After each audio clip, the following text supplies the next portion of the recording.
Exposition, an LMC Experience original podcast.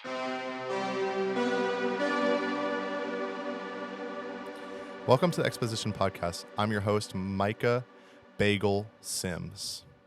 And I'm here with my new co-host and guest, Drew Booth. Drew Booth in the house. Drew Booth's in the house today, and I'm excited. I'm excited to have her because last semester I was like, there's so much chemistry between us when we had the special episode with Ed Haven. So I'm really excited about this. All right, let's get into it. So before we start talking, I just wanted to say to T, this is directed towards T, my last co-host, that like I missed them, and also I'm glad that we're starting again this semester and that I'm able to continue this, and that the journalism department's able to give me more toys to play with. Ooh, RIP to a baddie, but welcome to our new destination. So, first thing I always like to ask them is, first off, what's your name? Even though we already know your name, introduce yourself and what's your major, and also what are you planning on going to after you're done here at Los Medanos? What's up, guys? My name is Drew Booth, although Micah insists on saying the TH as an F, which I appreciate. I am a philosophy major, and I plan on being a philosophy professor. Thank you, Ed Haven, for my future career. You have inspired me greatly.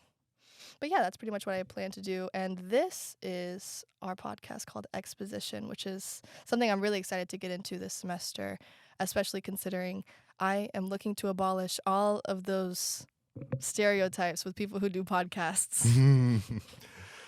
We're breaking boundaries here, bro. And glass ceilings. Let's go. Let's go.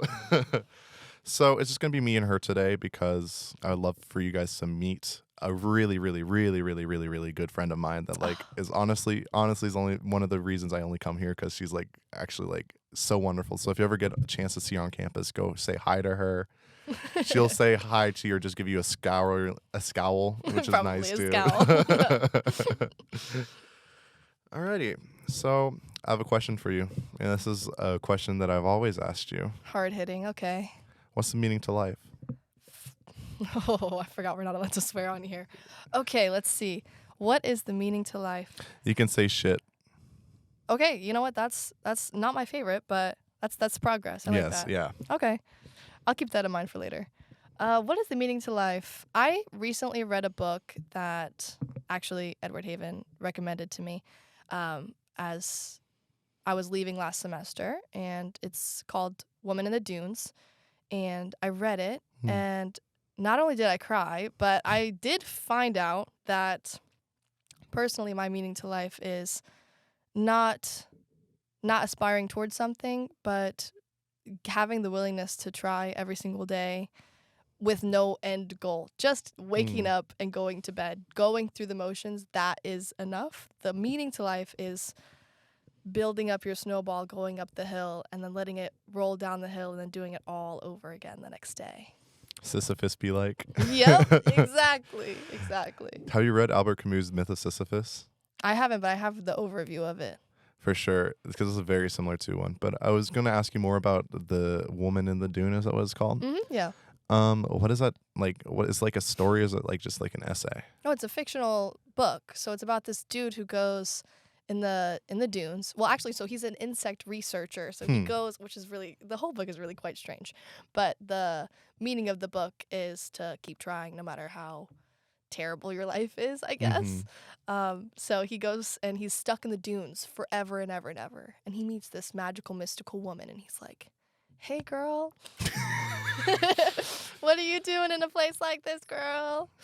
And then he just starts, he tries to get out with her. And eventually, I mean, I'm not going to spoil the ending, but I would recommend you guys go and read it.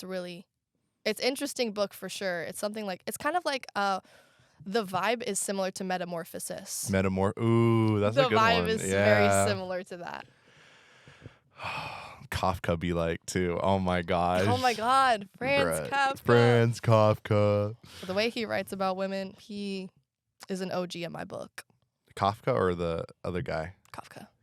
I don't know, because someone who I want to have on the podcast soon is Valeria, if you ever met her before. Love Valeria. I love Valeria. She did a really great presentation about the metamorphosis in particular and how it's really kind of absent of the sister's role inside of like all of the stuff inside the story, which is like, there isn't really a female perspective in that story. It's kind of just in the perspective of this one guy. And imagine how terrible if you're like someone you loved, just turn into a big ass bug. You know what I mean? Okay, but hear me out. I feel like as a woman, daily you do have to go through a metamorphosis of your own. You wake up. I don't know. Maybe it's the hormones. I don't know, man. That sounds very Seth Rogen of me. I don't know. I guess I feel like I wake up every day and I'm not the same person that I was yesterday. So having someone go through such a big like metamorphosis, I suppose, wouldn't be that big of a deal to me. I just wouldn't care. That's a very interesting perspective. That's just my personal take on it. I mean, you can change as long as your insides don't change and your outsides your outsides can change, but your insides have to stay the same or mostly the same. Mostly the same. It reminds me a lot of shoot. I can't remember who it was, but yeah, it's like Rene Descartes or something like that. Something like I can't remember which philosopher it was. It was one of the philosophers, just like There's so many, it's hard to keep track. Man. Exactly. It's somebody that's like whatever. Who cares? Exactly. That what makes you is your outside and your insides instead of your body, instead of your like mind, which like I think it's not Rene Descartes because he was like about like mind body dualism, which is that a human is your mind or your soul and then your body, which makes up me and you, me, Micah Simms, and her, Drew Booth. And not the movie Her. That's a different story. We're not going to talk about robots today. I'm sorry. One day.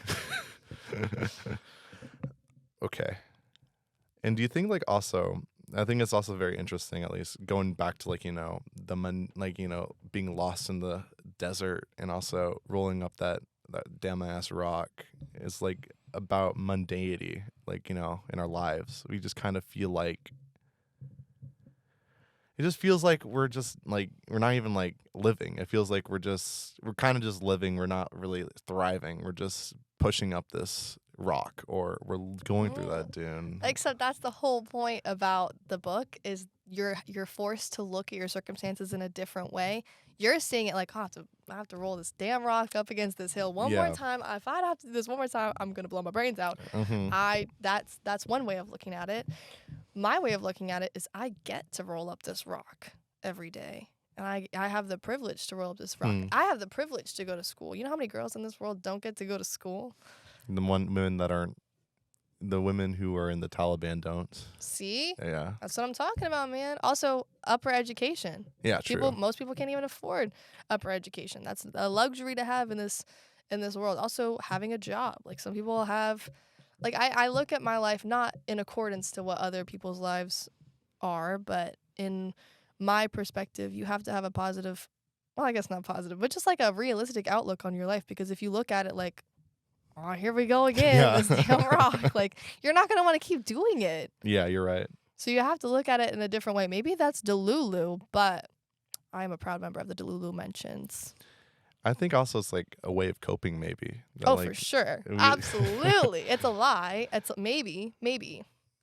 But it is my truth. It's the way that I like to look at the world instead. No, for sure. Because, like, I see it, especially with, like, I have conversations with my girlfriend, or I see, I talk also just, like, do my gymnastics, where I think it's, like, this is a meaningless existence, but we just choose to live on, which is, like, a very interesting dichotomy. You know what I mean? I freaking hate living, but also I want to live. You know what I mean? I just feel like, I don't know. I like the dichotomy of it, but I also like the complexity of it. It's not like to me, it's not black and white. To me, it's like I wake up every day and I go through a metamorphosis and I have different ideals and thoughts and stuff about it. So it's not like I'm not viewing it as, because some days I do feel like, oh man, here we go again with this stupid rock. Like sometimes I don't want to push the rock up the hill. And then the other times I I realized that it's something that I get to do. And it's something that I have the privilege of doing. And I think the hard times, like when times are really shitty, there we go, S-bomb, woo! Uh, When times are like really crap, like you have to take those times and realize the balance of it all is that's what's the beauty of it. mm-hmm. You have to have bad. You have to have bad to have good. Yeah. I mean, that's true. I mean, I don't think I would enjoy what's that Boy Genius record as much as I did if it wasn't for I don't know. There's so much garbage that came out this year. I couldn't name one. There's too many. There's too many bad albums that came out this agree. year, bro. That Miley Cyrus album. Oh shit. Yo, not too much of my girl. I'm Not sorry, too much of my I'm girl, Hannah sorry. Montana. That's too much. Okay, let's back it up. Retract your statements, please. I'm not gonna retract that statement. It's out in the world now. You can read my own article that I did earlier this year on the LMC Experience website if you would like to check that out. Micah's doing his own plug. God. Yeah, I'm doing my own plug. Okay, I plug everybody else's stuff on here. I deserve to plug my own things sometimes. Okay. All right. I'm hearing you. Oh wait, have I told you the story about when I overdosed on Advil? Advil? Yes. Oh God, why? Long story, but short reason. So I went and I was part of theater in high school, right? And Immediately no. I'm scared for God you. dang it. Theater kid hater here. I'm a theater kid hater too. I was more of a techie. I was behind the board doing the sound stuff like I do for this podcast. I see. Yeah, exactly. So I was just like, you know what? I'm just gonna take a shitload of Advil. Why? I don't know. I just It was just the decided vibe. to. It was just the vibe. So that's what I did. I took Got too tired of rolling up that rock, bro. for real. I was like, right, I need to stop. No more pulling up this rock. But I took like 25 pills of extra strong Advil. Okay. Which was like about 600 milligrams. Did you see the Hat Man? The Hat Man. Oh, you're not on that side of TikTok? I didn't know what that means. That's if you take too much Benadryl, you see the Hat Man. Who's the Hat Man? You don't want to know. Well, I guess I didn't see the Hat Man then, but I took it and I was like, I feel great because I have no pain in my body. It's pretty swag. 5 minutes later, I'm like, you know, it's starting to smell like the ocean out here. Salty. It was smelling like salty, because I was also like breathing in a whole bunch of dust because I was downstairs playing a piano, which because there's like a pit, if you know what a pit for high school musical, obviously, you know.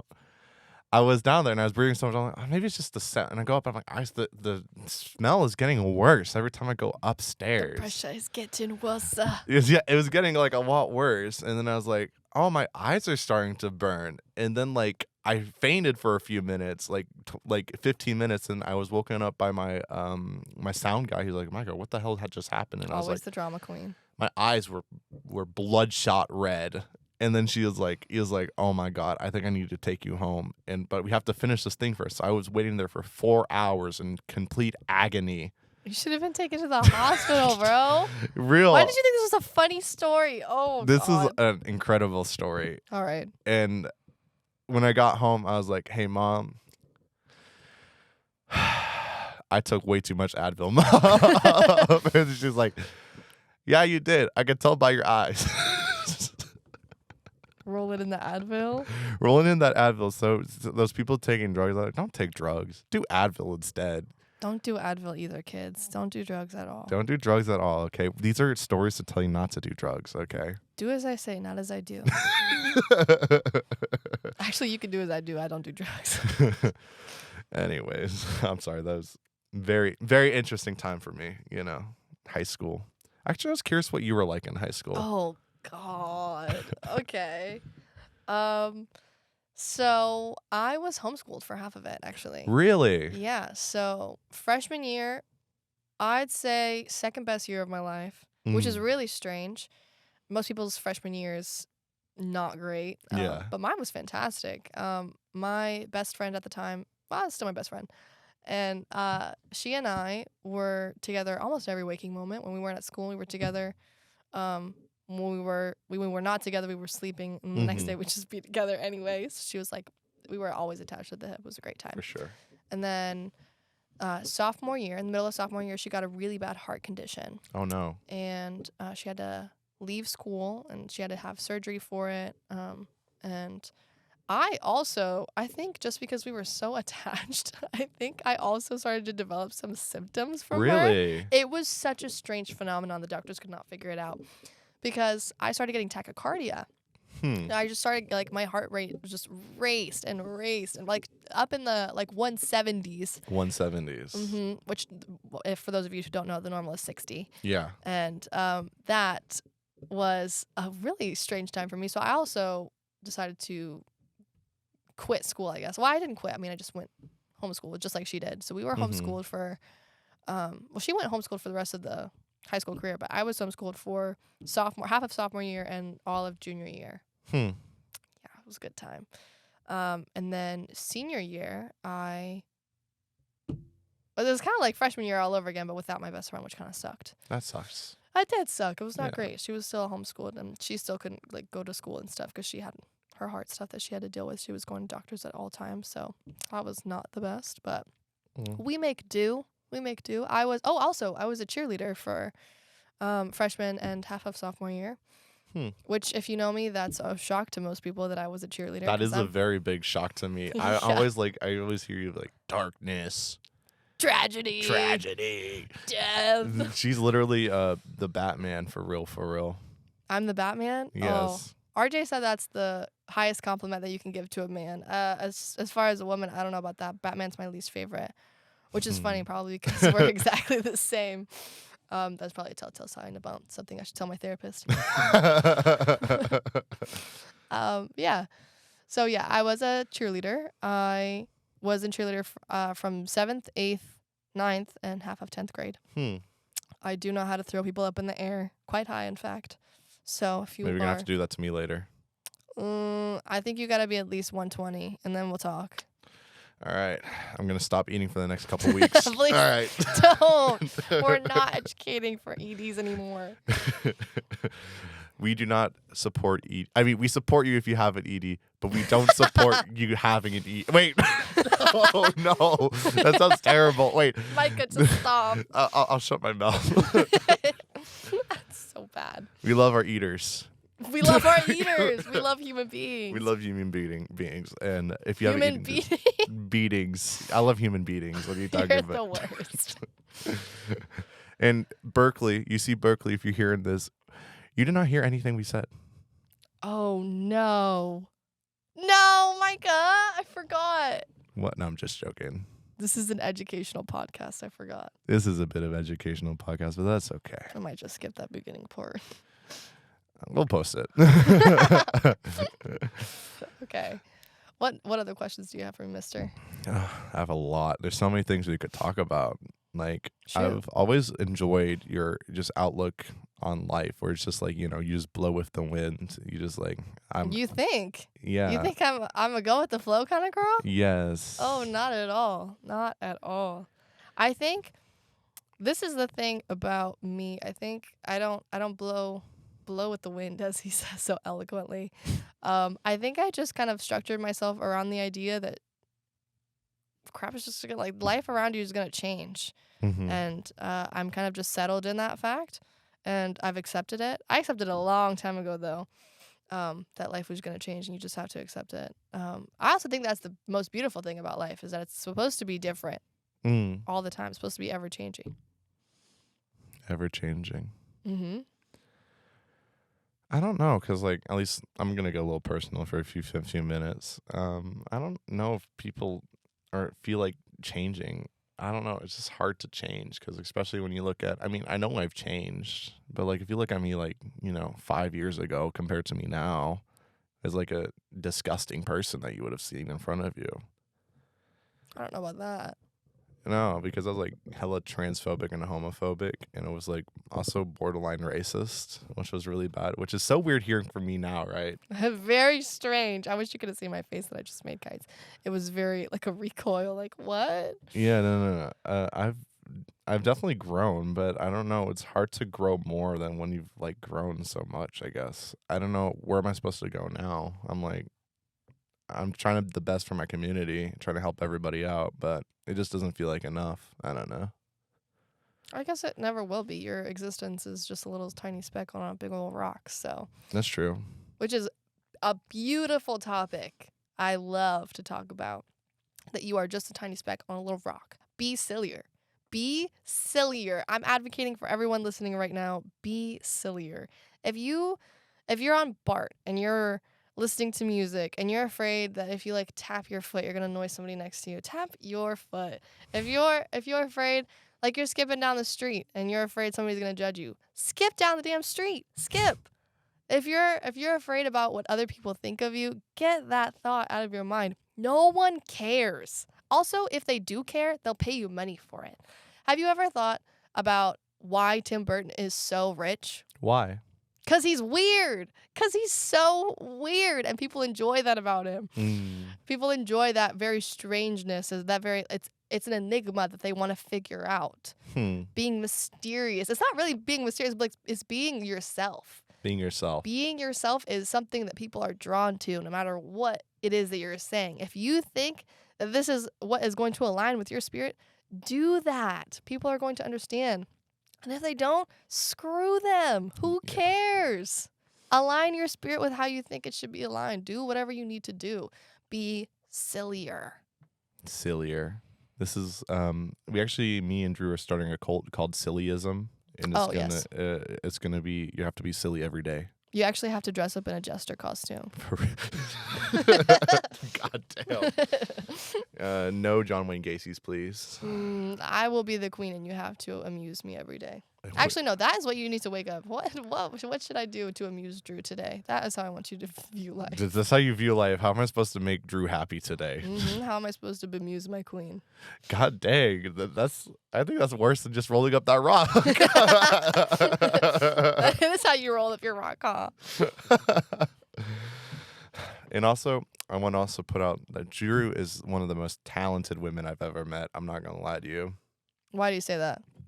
Well, first off, homie is just like, she's so empathetic. It's kind of crazy because she's like, I'm just like, sometimes I'm just like, no, and she just like listens and she's like, it's okay. And I'm like, yeah, you're right. It is okay. You're right. You're right. It's fine. You're doing great, sweetie. She's incredible. I genuinely mean it as like, I'm so glad that you're a part of this podcast now, and we've kicked out T. What a fucking weirdo. Oh man, I just said RIP to a baddie. Come on now. I'm joking. I love T. They're great, and I hope they're doing great at SF State. SF State, boo. Boo. I'm gonna have to bleep that out later. Oh shit. Nothing wrong with SF State. And LMC supremacy for real. Yeah, sorry. We're elitists. We're elitists now. Community college. Oh my god. I really wanted to talk about this with somebody. I get so annoyed and I feel patronized when I go to because it's like sometimes I go to like the elite schools around here. Like I go to Berkeley a lot. Berkeley. We're gonna go to Berkeley together, okay? I promise you, okay? We'll see. We will, okay? All right. Manifestation. They'll see this podcast and be like, yeah, we want both of them. Oh, I'm sure after what we said today, they're gonna be like, that's the one. That's the pair. That's the duo. Pair. That's the duo right there.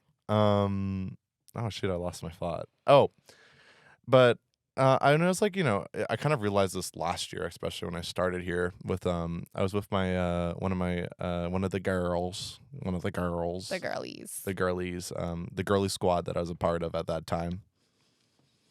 I was the one odd one out, but it was just me and Lorenzo who were the two guys there. Oh, Lorenzo.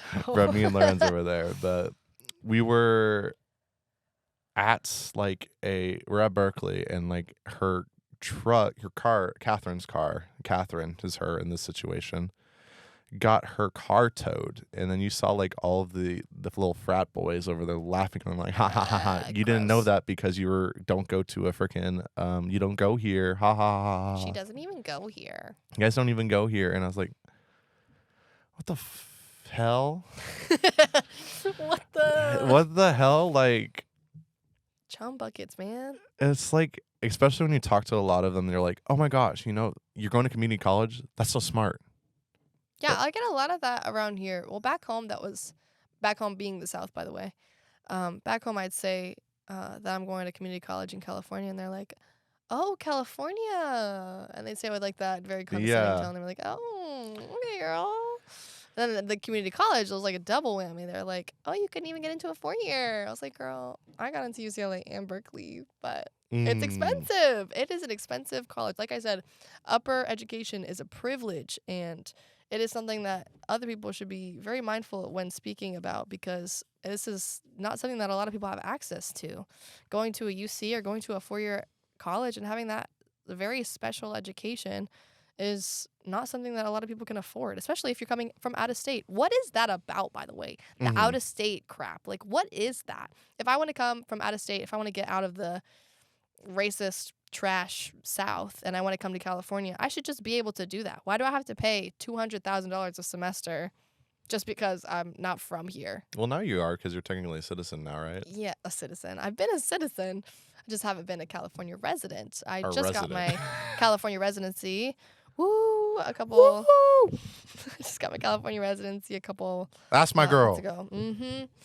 And it was a very strenuous and long process with EOPS. Shout out to EOPS, by the way. If you have not seeked out the resources from EOPS, I 10 out of 10 recommend you do so. They are so helpful and welcoming, and for me, it was a strenuous process, but if you're a California resident, it's going to be piece of cake. So I recommend to anybody who has not heard about EOPS. It's an extended opportunities program for students. If you're a first generation college student or you're just poor like a girl like me, then you'll be helped with this program. Yeah. I mean, we have so many stuff on campus that's like, so wonderful. Like, I'm going to do a few shout outs, obviously, a little later. What's it with, I don't like to say student life. I work for Student Life. I have a student life worker here. I'm an equity and inclusion worker, so we're kind of separate but equal. Wait. Whoa. Wait, that's not what I meant. I meant we're separate, but we're like on the same pay grade. Okay. That's what I meant. Separate but equal. Equal pay, I guess. Equal pay. Equal fights, equal rights. Equal fights, equal rights. Equal yes. rights, equal fights. Equal fights. Let's square up right now. Bruh. Oh my God. I don't know. I just feel like this patronizing feeling, especially from frat freaking boys that I've like talked to. And they're like, oh, we go to community college. Like, so that's what I was just saying, man. Stop giving a crap about what other people think about you. Still, Especially a frat boy. First of all, I want you to just think about what their life is like ahead of them. Where do you think they're going in life? Riddle me that. probably like a boring like office job. They're going straight to the bank, man. Accounting job. Business major. That they are business majors. Some of them are pretty smart, but those are the people that want to make business connections. Those are people who want to move up in the world. For sure. But it's also a little worrying, at least to me, as someone who's like, I'm a philosophy major, obviously. Oh, it's 2 philosophy majors running this podcast now. God forbid. We got rid of our English major last time, so this is good. This is a menace. This is bad. But, I don't see people wanting to do something that they actually love or want to, like, I don't know. Like, they're trying to get into stuff that's like, not really makes a difference. Like, I wouldn't say that like being a businessman is really helping anybody out, really. Being a capitalist is not helpful to anyone, I agree. It just hurts me a little bit when people are like, oh my gosh, I am actually a business major and I plan on like drop shipping and stuff like that. And I'm into crypto. You know what I mean? No, I don't really. Honestly, I think the whole hating on what other people do with their lives is just not something that I have time for. I don't care. I don't care if you're a crypto guy. I don't care if you want my Bitcoin or whatever the hell it is. I don't even know what cryptocurrency is. I don't need to know. That's not my business. Honestly, I think there's something that we can learn from those kinds of people. There's always something to learn from different kinds of people that you don't understand. Maybe I don't get your vibe. Maybe you definitely don't get my vibe. But there's something that can be learned from both people there, which I like having that outlook on life, because even if I don't like you, I can definitely learn something from you. That's true. Drew Booth doesn't like me, by the way. But I can learn something from him. There you go. See, she's at least practices what she preaches. Yes, I do. Very earnest here. Drew Booth tells the truth. Drew Booth tells the truth. That's true. That's my plug. That's her plug. Yeah, there's like so much. There's like so many. I'm still like surprised by every time you're like, oh, and I did this, and I'm like, what the heck? I'm trying to think. I think you said you were a cook out. No, you're a manager at one point. I've been a manager a lot of points. What? Yeah. Is there any like? Have you ever had like such a terrible like customer experience that you've just been like thinking about like that like you keep on like? Ugh. No, actually, I think maybe this is just my demeanor or the way that I go about solving problems. But even when people are pissed and they come up to the front desk and they're like, "I want to speak to a manager," and then I'm the manager, they're like, "Okay." Like, there's something about them. Like, I've never had any bad discourse. I feel like I seem like a reasonable person, so they don't want to argue with the reasonable person because it really whenever you argue with me, please don't. It is my way or the highway. You don't want to argue with me. So they're That's so arguing with me true. about the policy. I was like, girl, I made the policy. Do you want to argue about that with me right now? I swear you don't. I really swear you don't. So I don't think I've had a bad experience with a customer or a member. Just because I feel like I explain things to them a lot more. Like I like to talk to people who are upset kind of like children. And not in a bad way, not in a bad way at all. I like to, because I talk to children with a bunch of respect. I work with children, so I talk to them like I would talk to an adult, and vice versa. And I say things like, why are you upset? What brought you here today? What can I do to help you? Yes, I understand that's really upsetting. Obviously, I say it in a more empathetic tone, but stuff like that, to make them understand that whatever you're upset about, it has value, and even if it doesn't, it definitely has some value that they're coming up to you and they're asking for something in return, or something that they're complaining about something and they want something done about it. I can always appreciate people like that because they're standing up and using their voice, and I appreciate that. You know what? Word to the people. Go ahead. So no, I don't think I've ever really had a bad customer experience ever. For sure. She does, again, a lot of life here, even for someone who's like, you're like 45, I can't remember. No, Yep, just joking. exactly. Yeah, no. 45. Actually, I think she's like 66. I was thinking 79, but 79. It's a good age. I agree. I think that's the age. Did you know? Wait, hold on. I need to talk about this. Did you know that the average lifespan now is 73? Really? You know what middle-aged is 36, I think? What? Middle-aged people. Or 36. Not even 40, bro. That's a little wild. I want you to think about that whenever you're putting in for your 401k or you're trying to retire. You'll be retired for a good, retirement 65? 65. Yeah, that'll be a good, 8 years, and then you're done. Dang. So, you know what? Pick a job that you really like, and also pick a job that is going to allow you to live a life. Like me and Drew when we become philosophy professors. Well, I don't know if I'll have a life as a philosophy professor. You don't think so? No, I feel like if I start teaching it, I think I might go crazy, actually. So what are you trying to teach then? No, I'll definitely teach philosophy. I think I'll teach it for like a good decade or two, and then I'll turn into a librarian. Oh, there you go. I want to get my research like well known. I'm hoping to be like up there. I want to be and change obviously the school system, but we'll get there another day when we have our our primarily care expert on education reform, Star Steers, on next. Star Steers. We love Star Steers. We do love Star Steers here. She's a great professor. So incredible professor. Next Another professor that made me want to go into teaching. Yeah, there you go. See, her, Ed Haven. We have incredible professors here. Seriously, I've had mostly good professors here, which is something that I could not say about the other colleges that I've attended.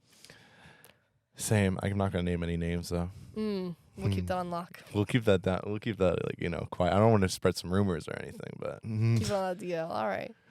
But, that one person that has a H for his last name, you know who I'm talking about. Terrible professor. Shut up. I actually don't. I'm actually just made that person in my mind. The Lulu girls. So we're about at the ending point, Drew. So first off, do you have anything you would like to tell our... Wait, actually, I have to do some shout-outs first. Yeah, let's go. First off, I need to plug Alexis Ramirez. I love her so much. She made our art and is going to make some more art for us this semester for our podcast logo, Yippee. which we'll be switching soon because it's a new era with Drew Booth. And someone special, question mark? Question mark? Question mark? I'm going to leave it up to a cliffhanger, but Question mark? question mark? We're going to start actually using video soon, actually, too. Absolutely. So you guys can not only hear us, but see us. See us. And we should be moving our stuff to Spotify as well. We're going to research that a little bit. Yeah. Which is going to be awesome so we can get more of an audience. Fingers crossed. Fingers Hope you guys crossed. stick Fingers around. crossed. And I'm trying to think. I have to also thank Lance Quinones for obviously making the intro for us and the outro. Again, real one. He's at Berkeley now, so we're excited that Lance is at Berkeley. Lance is at Berkeley right now. Oh, good for him. Yeah, I actually sometimes couch surf at his house, so I'm like, Of course you do. you know me. I couch surf every time. Okay, I love it. Miscreant. I'd love to also plug out my homie Ed Haven. Woohoo. He came in. He gave us some moral support for a few seconds. Love him. Yeah. He's kind of balding right now. I'm kind of not too much on my man. No Stop. shade to him, but like I was like, That's our guy. Stop. I could make him. Obviously, come to Philosophy Club. You should do that. Go to art club and just join a club on campus, or even Get active in your community. Don't be a loser. Exactly. And I was also told to plug LMC Recording Arts. We appreciate LMC Recording Arts for letting them record in their studio, and obviously for how helpful they are with setting up our stuff, even help us with guidance. Is really helpful for them. Yeah, for sure. Join Stream Club. Stream Club is going to be a super fun experience, I think. It's a new club that Marian has put together, and I think it's going to be really informative, and I think it's also going to be like a great time if you're into music. I am looking forward to going to a couple meetings because I think they're going to be having a concert sometime at the end of the semester. It's going to be a really great time. Please get involved in any of our clubs. We have some really awesome stuff going on this semester. A lot of good chartering stuff. Obviously. And of course. We also want to thank Drew Booth for being a real lifesaver for me. I'm not gonna lie to you. I was a little nervous because I don't have anybody. And then it's like, Drew, she's like, as you said, if you want, I was just like, I'll just do it, bro. And I'm like, heck yeah. All right. So last thing, do you have any last comments you want to obviously put out there into the universe? Yeah, I do. Stop and smell the roses. If you do anything today, I want you to put a little jiggy in your walk. I want you to start dancing everywhere you go. Be sillier. Be dumber. Life is short, and the life expectancy is 73, so keep that in mind. We're all going to die. That's so awesome. I can't wait. Aw. Anyways, thank you for listening to the new episode, or the new and improved podcast of Exposition, or Exposition Podcast. Woohoo. And we're out. Love y'all. See you next time.